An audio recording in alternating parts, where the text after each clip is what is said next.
Les États africains se plaignent souvent du manque de ressources pour améliorer leurs infrastructures de base, mais trouvent pourtant les moyens de financer des médias étrangers. Cela s'appelle affamer ses enfants pour nourrir ceux du riche voisin. C'est une forme flagrante d'esclavage mental.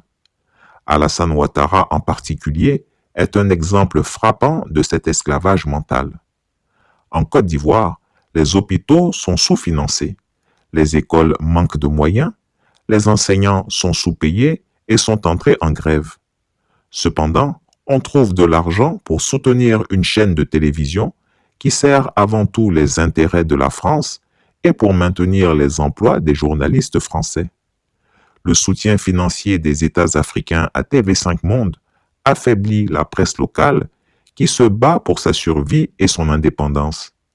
Les journalistes africains, sous-financés et exposés à la censure, auraient pu bénéficier de ces ressources pour maintenir à flot leurs entreprises qui emploient des milliers de jeunes Africains et permettent l'accès à une information critique, indépendante et au service des populations locales.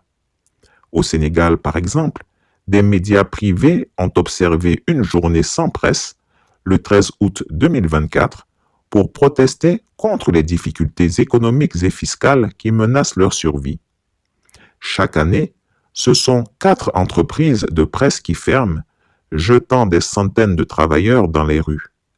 Celles qui subsistent peinent à payer les salaires de leurs employés, dont les arriérés s'accumulent.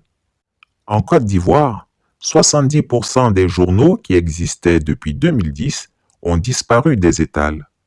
Le gouvernement avait mis en place un fonds pour soutenir l'impression des journaux pendant 1 an, mais il a décidé de le supprimer, affirmant qu'il n'y avait plus d'argent.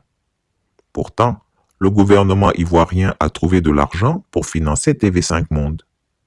L'argument selon lequel ces fonds servent à accroître la visibilité de l'Afrique sur la scène internationale est fallacieux, car ces médias étrangers ne servent pas directement les intérêts des populations africaines. Au lieu de financer la souveraineté médiatique de leur pays, ils préfèrent alimenter les médias français, assurant ainsi la domination culturelle et économique de la France sur leurs États. Une telle situation fragilise davantage les pays africains, les privant d'une véritable indépendance économique et culturelle.